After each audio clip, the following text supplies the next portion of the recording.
kenal, ngasih advice, that's it. Tapi sebetulnya yang penting dari mentorship itu sebenarnya itu, tapi kita dapat sesuatu yang mungkin orang nggak dapetin.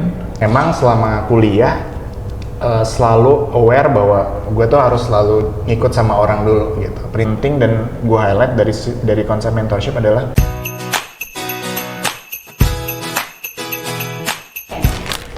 Hai friends, kembali lagi dengan aku Ahya di One Minute One Question. Oke teman-teman, kita kembali lagi di episode kita yang selama ini banyak insight, banyak ilmu-ilmu baru di setiap videonya.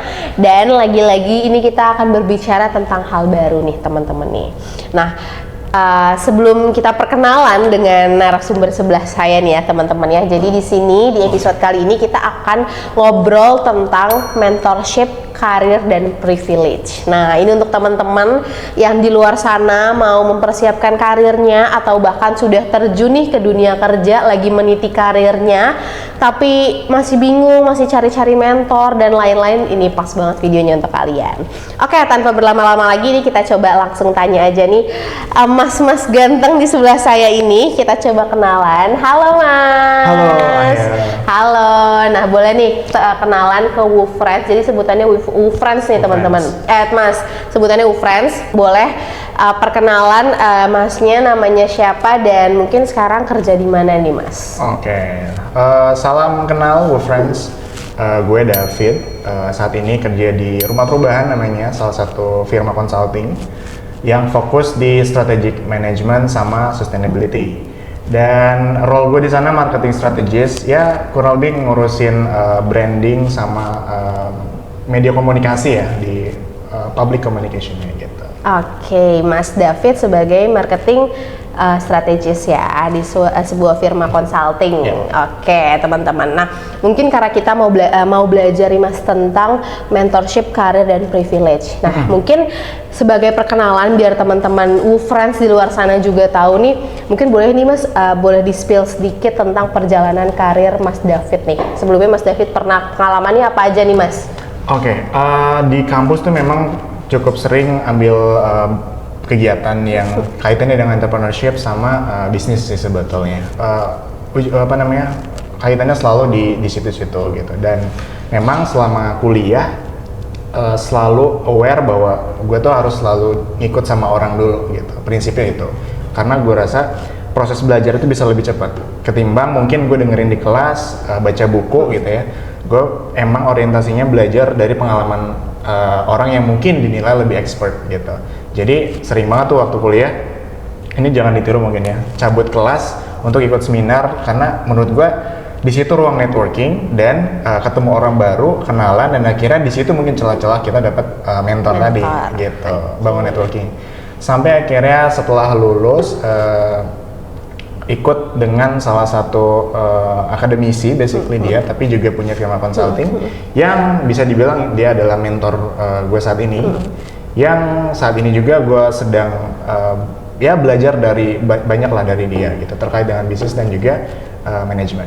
Oke, berarti emang dari awal tuh ya dari kuliah ya Mas ya, kegiatan-kegiatan kuliah yang memang mungkin Mas David dipertemukan dengan orang-orang hebat terus kepo gitu ya, pengen tahu dan cari cara buat bisa lebih deket gitu ya Mas ya, kurang lebih seperti itu ya, lewat kegiatan-kegiatan lah ya, seminar dan lain-lain. Oke, itu ya mungkin itu adalah walaupun masih perkenalan cuman udah ada pembelajaran di awal nih teman-teman. Kalau misalnya teman-teman mau cari-cari mentor gitu ya, networking, diperluas relasi, nah itu boleh dicari dari kegiatan-kegiatan yang memang bermanfaat, terutama untuk teman-teman yang memang di sini masih kuliah kan biasanya lebih banyak ya Mas ya kalau kegiatan-kegiatan mahasiswa gitu ya, luas banget, lebih luas. Nah itu ya teman-teman ya. Nah karena kita mau berbicara tentang mentorship, karir dan privilege. Kenapa kita berbicara tentang privilege ya teman-teman? Karena mungkin bisa dikatakan punya mentor itu sebuah privilege. Nggak semua orang bisa punya mentor nih, Mas nih. Jadi di luar sana ya, jadi kayak banyak teman-teman yang mungkin mau cari mentornya di mana cuma nggak tahu. Jadi bagi orang-orang yang punya mentor itu adalah sebuah privilege sebenarnya. Nah, mungkin di sini aku pengen tahu nih Mas, menurut Mas David nih sebenarnya apa sih meaning dan bentuk privilege? Privilege dulu ya Mas. Jadi di luar mentor. Nah, kira-kira menurut Mas David privilege itu apa sih?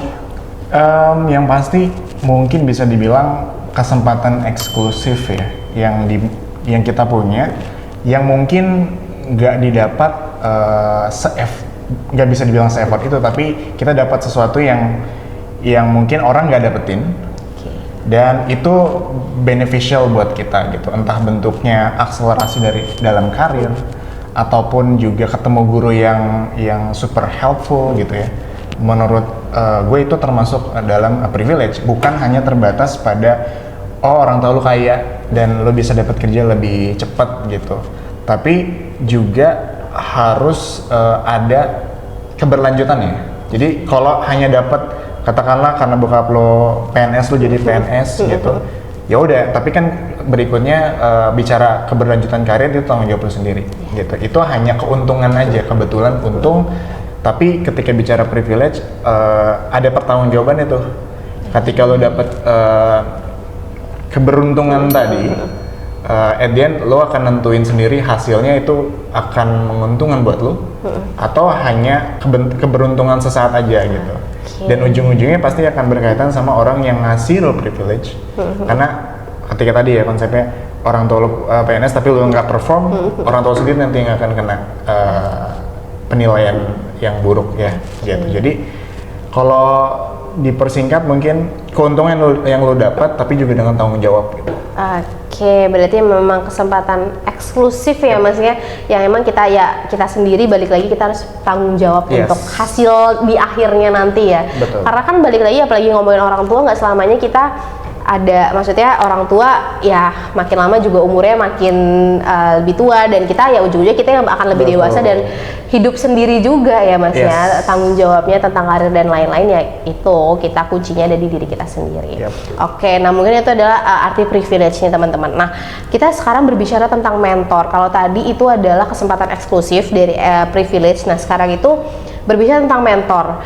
Boleh tahu nih nggak sih Mas sebenarnya mentor itu apa sih Mas sebenarnya, dan mereka itu ngapain? Jadi kalau misalnya aku pribadi, aku tuh juga pernah punya pengalaman untuk membuat suatu acara mentorship gitu. Nah cuma mungkin karena aku yang memang pegang acaranya, jadi nggak terjun langsung seperti menjadi menti gitu ya. Tapi ya yang aku tahu hanya sebatas mentor ketika kita bisa dibilang konsultasi, mereka bisa punya jawabannya, dan juga bisa dibilang mereka ya bisa lebih punya pengalaman di bidang itu. Nah kira-kira kalau dari Mas David sendiri, mentor itu apa sih Mas sebenarnya? Singkatnya, ketika ada orang yang bisa ngebimbing lo menuju apa yang lo mau, simply itu gue define sebagai mentor sih. Karena mungkin ada perbedaan sedikit dengan kalau zaman dulu di kampus. Mentor tuh seringkali asosiasinya ke bimbingan spiritual gitu ya, karena ada konsep mentoring di kampus. Tapi mungkin dalam konteks ini gue mau coba perluas spektrumnya, bahwa mentor tuh adalah orang yang bisa membantu lo menuju apa yang lo mau gitu.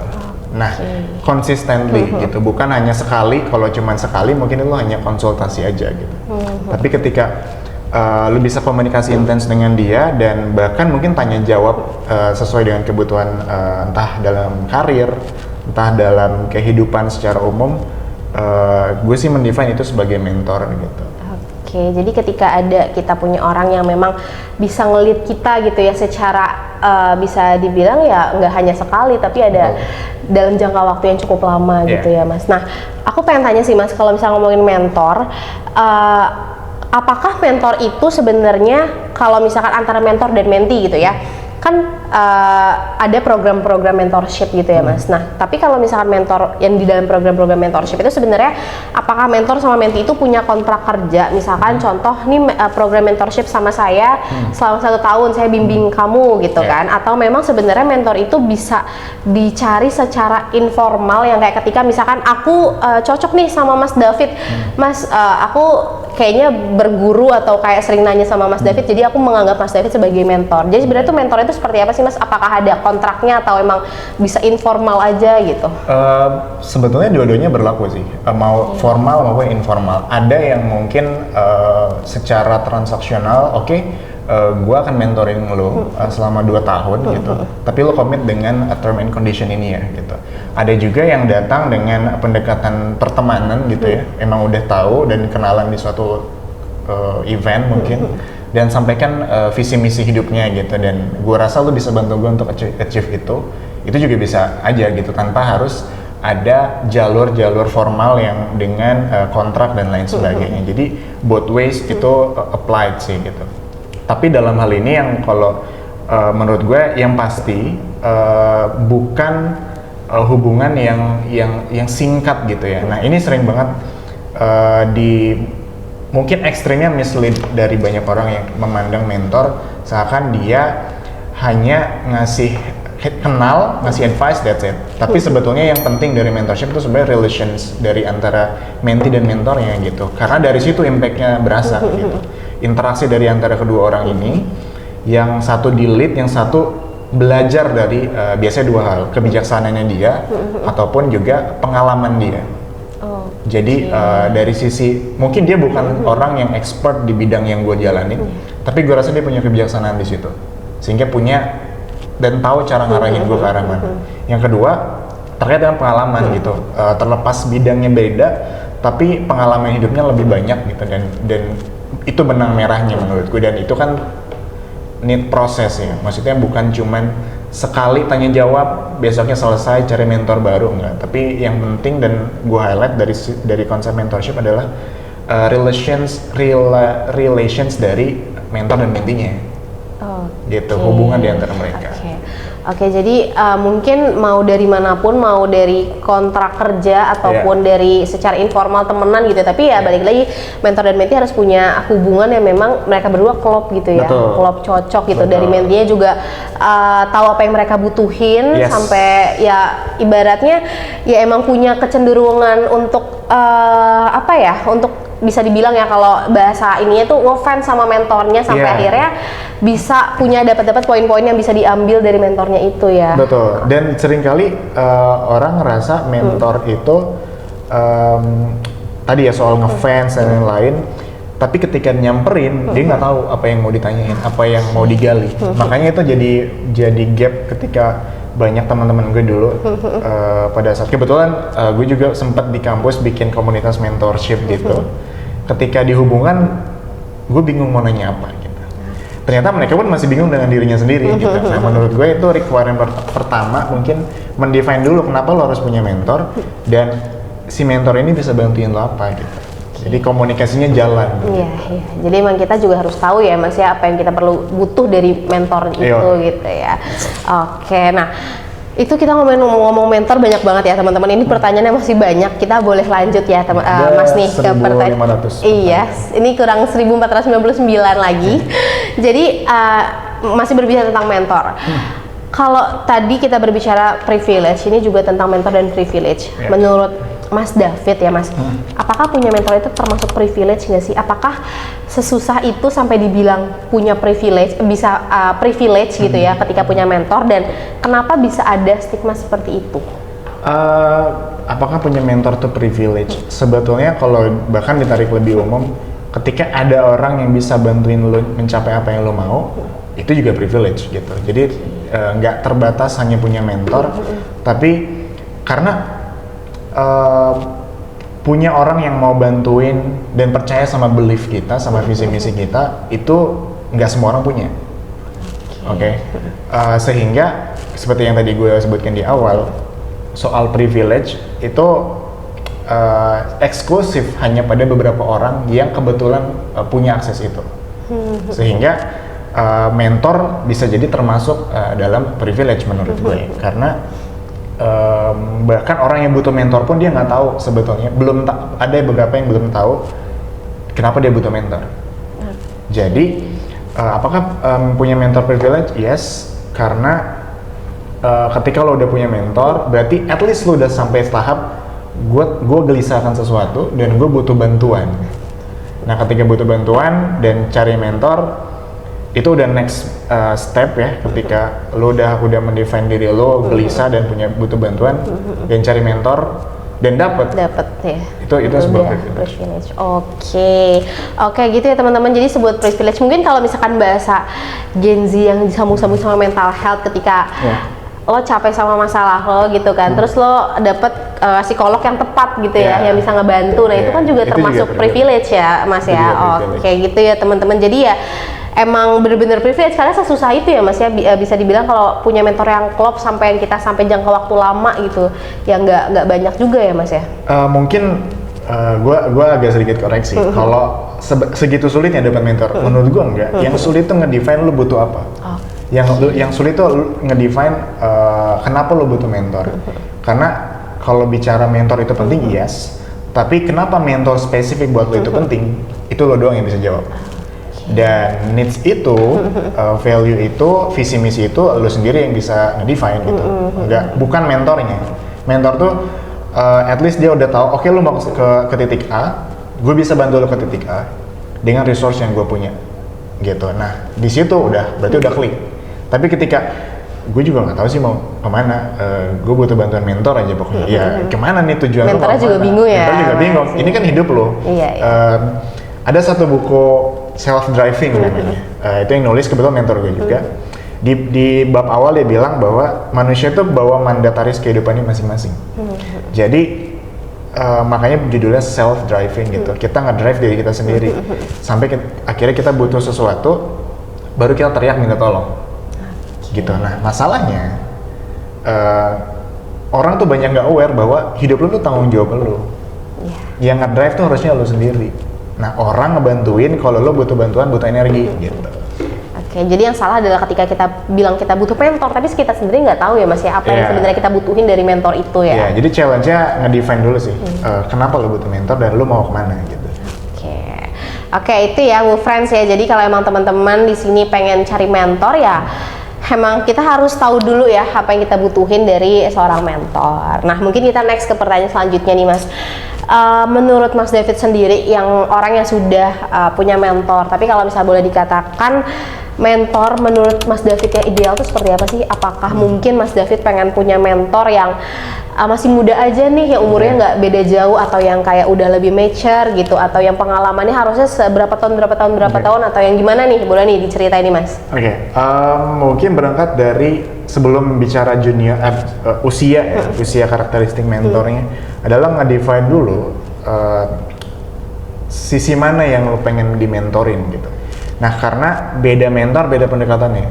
Ada beberapa mentor yang mungkin sudah senior, udah banyak pengalamannya. Seringkali yang bisa kita harapkan dari awal adalah kebijaksanaannya dia, perspektif dia soal ngebangun karir misalkan, ataupun cara pandang dia mecahin masalah gitu. Nah ada juga yang mungkin masih muda, beda gap usianya nggak terlalu jauh, bisa jadi spesifik pada kompetensi tertentu. Misalkan gue adalah programmer. Nah, gue akan lebih prefer nyari mentor yang mungkin usia gapnya nggak terlalu jauh dari gue, karena konteks obrolannya lebih nyambung, lebih spesifik, technical, dan mungkin bicara industri lebih relevan gitu, ketimbang yang mungkin gapnya udah 30 tahun segala macam. Jadi tergantung kebutuhan mentorshipnya tuh dari aspek apa yang mau kita gali di mentor tersebut. Nah, menurut gue dua-duanya perlu gitu. Yang satu buat kita bisa punya kebijaksanaan gitu ya ketika ngelihat ataupun problem solving secara umum gitu, lebih bijaksana lah kira-kira gitu. Ada juga yang buat akselerasi karir gitu yang sifatnya berkaitan sama kompetensi. Menurut gue cari yang lebih gap usianya nggak terlalu jauh, sehingga advice-nya juga lebih pas, lebih dapat gitu juga gitu. Tapi dua-duanya penting sih. Oke, jadi emang sebenarnya ya balik lagi ke diri kita ya, yang kita butuhnya seperti apa, dan kita menyesuaikan juga tentang karir dan ya gaya komunikasi dan lain-lain gitu ya Mas ya. Betul. Oke, jadi emang ya sebenarnya cari mentor ya itu balik lagi relationship itu yang harus dibangun, jadi harus klop ya gitu ya Mas ya. Oke, itu friends, itu benar-benar bermanfaat banget ya perbincangan kita pada episode kali ini. Nah ini kita masih tanya-tanya juga nih Mas. Kalau misalkan udah ngomongin mentor banyak, sekarang mungkin balik lagi ke Mas David. Mas David sekarang punya mentor. Nah, boleh diceritain nih Mas, awal bertemu mentor Mas David yang sekarang tuh gimana sih Mas ceritanya? Oke, karena tadi memang perjalanannya gue di kampus udah cukup familiar lah dengan konsep mentorship, dan gue define gue memang perlu setiap stepping stone yang gue lewati gue perlu belajar sama orang lain gitu. Termasuk pada saat melepaskan aktivitas selesai dari kampus, gue merasa perlu belajar sama orang yang ngerti dunia profesional seperti apa. Itu requirement pertama yang gue cari pada saat itu. Sehingga gue diisi lagi, tapi juga gue harus ngelakuin sesuatu juga. Karena yang gue pahami saat itu, mentorship bukan hanya hubungan antar dua orang, yang satu ngajarin, yang satu dengerin. Nggak sesederhana itu, tapi juga gue harus melakukan sesuatu. Sehingga pada saat itu kebetulan ada salah satu program namanya RK Menti gitu. Basically itu dari nama mentor yang berkait sama gue, itu Renald Kasali gitu. Renald Kasali Menti. Di situ programnya intensif 2 tahun tinggal sama dia. Wow. Tinggal dan kemudian di situ banyak proyek yang gue lakukan. Nempel terus sama dia 1 kali 24 jam, riset sama dia, sehingga proses yang kayak gitu yang gue butuhkan, bukan cuma diajarin secara teori, tapi gue dicemplungin gitu. Nah, konsep itu sejujurnya baru sih, gue baru tahu ada program seperti ini, karena yang gue tahu di banyak penyelenggara gitu ya, ataupun organisasi yang punya konsep mentorship, mereka sifatnya one-on-one mentoring, konsultasi gitu. Sementara yang gue butuhkan tuh lebih dari itu. Dan gayung bersambut, ada program itu, gue daftar, gue ceritain needs gue, makanya tadi di awal gue meng-highlight bahwa keseriusan lo untuk nge-define diri lo, apa yang lo butuhkan, dan apa yang mentor bisa bantu, itu matters gitu, itu membedakan, mungkin bisa jadi lo dengan yang lain, makanya itu jadi krusial. Dan dari program itu, akhirnya selama 2 tahun terakhir, sampai akhirnya selesai dan gue kerja, ya sampai hari ini pun gue masih banyak sih belajar sama beliau, tapi akhirnya juga ada pattern, ada pathway yang akhirnya saat ini gue ajak untuk ini gue seriusin di sini gitu. Oke, jadi emang awalnya ya balik lagi karena kebutuhan itu ya Mas ya, kebutuhan, dan ya cocok ada program yang bagus yang memang Mas David butuhkan, ya berarti sampai sekarang ternyata cocok, jadi ya udah sampai sekarang gitu ya Mas. Betul. Ya. Oke, itu ya teman-teman ya. Jadi memang ketika teman-teman pengen cari mentor, cari program, ya memang teman-teman harus tahu lagi-lagi apa yang teman-teman butuhin dan apa yang teman-teman ingin gali lagi ke depannya. Yes. Nah, mungkin ini juga masih berkaitan dengan mentorship nih, Mas. Mungkin kalau dari Mas sendiri yang udah punya pernah merasakan programnya ya. Sebenarnya apa aja sih Mas yang manfaat yang bisa kita dapetin dari program mentorship, mungkin selain dapat arahan gimana tuh Mas? Selain itu apa nih Mas? Networking udah jelas ya, karena seperti yang tadi gue gambarkan, ketika mentorship yang gue jalan itu memang intensif gitu, bersama si mentornya, sehingga kemanapun dia datang ataupun pergi, gue selalu ikut dan bertemu dengan orang-orang yang dia temui juga. Dan dari situ sebetulnya nge-shape cara pikir, cara berkomunikasi, bahkan manners di meja makan ketika ketemu tokoh-tokoh tertentu, itu gue juga belajar dari situ. Sehingga networking bukan hanya kenal banyak orang, tapi juga belajar dari banyak orang gitu. Itu mungkin yang bisa gue bilang privilege dari mentorship sebetulnya. Kemudian dari kenal banyak orang itu akhirnya banyak hal juga yang kita kerjain. Oke, mungkin kita bisa lanjut ke pertanyaan selanjutnya nih Mas. Ini masih tentang mentorship. Nah, mungkin kalau dari Mas David yang sekarang udah punya mentor, udah pernah ikut program mentor gitu ya, sebenarnya apa aja sih Mas yang bisa kita dapetin ketika kita ada di program mentor itu selain kita bisa mendapat arahan kayak gitu nih Mas? Yang pasti networking ya, karena kalau berangkat dari definisi yang tadi gue urai terkait mentorship kan belajar tapi juga berproses sama mentornya gitu. Nah, dalam proses itu seringkali dan kebetulan juga gue alami bertemu dengan banyak orang, dan dari bertemu banyak orang itu juga belajar dari banyak orang juga. Makanya proses itu yang gue highlight banget ketika ngomongin mentorship sih. Nah, ketika udah punya mentor, ketemu banyak orang dan terekspos dengan banyak pemikiran, banyak perspektif, itu kan yang nge-shape cara pikir kita usai kita menyelesaikan mentorship itu ya. Jadi punya banyak perspektif dan pengalaman, dan ketika nge-challenge diri ngerjain hal-hal lain, kita udah banyak informasi yang masuk, akhirnya kita tahu oh ini pengalaman dari yang ini tuh gini. Pengalaman tahu dari, ya Mas betul. Ya. Jadi nge-shape cara pikir juga dari networking. Hal lain pastinya dari situ harusnya sih banyak hal yang jadinya dikerjain, karena ketika lo ketemu banyak orang harusnya juga membuka kesempatan dengan orang-orang baru, dan harusnya juga banyak proyek-proyek yang bisa dilakukan gitu. Jadi secara kognitif gitu, secara kompetensi juga terasah, kenal banyak orang, punya ruang belajar yang lebih luas kali ya, bukan spesifik pada si mentor satu itu, tapi juga kan kita terekspos dengan networknya dia juga. Oke. Atau mungkin ini sedikit aja nih tambahan Mas, pertanyaan tambahan sedikit. Kalau misalkan program yang tadi Mas jelasin itu, apakah itu program yang memang Mas dapatkan kalau misalkan ya yang mentorship yang lama, atau memang yang one-on-one mentoring, atau one-on-one mentoring itu juga bisa dapat seperti itu? Karena kan kayaknya networking terus ketemu orang-orang baru kan kayaknya agak sulit juga ya kalau misalnya one-on-one mentoring aja nih. Kira-kira gimana nih Mas? Kalau yang tadi gue sampaikan memang mentorship yang intensif ya. Jadi lagi-lagi gue percaya kalau mentorship itu bukan instant relationship dengan mentor ya. Yang cuma 1 kali 2 kali ketemu. Ya gue nggak mendefine mentorship seperti itu, tapi yang memang bahkan lo belajar kehidupan dari orang-orang, dari mentor yang lo pilih, dan lo dedicated dengan dia gitu, sehingga benefit-benefitnya juga jadi lebih luas gitu, nggak cuman dapat pemikirannya tapi juga hal-hal lainnya. Oke, berarti emang kalau misalnya emang udah intensif banget, bahkan kayak pelajaran hidup pun juga bisa dapet ya Mas. Betul. Ya, ketika dari mentor itu. Oke, itu ya teman-teman ya.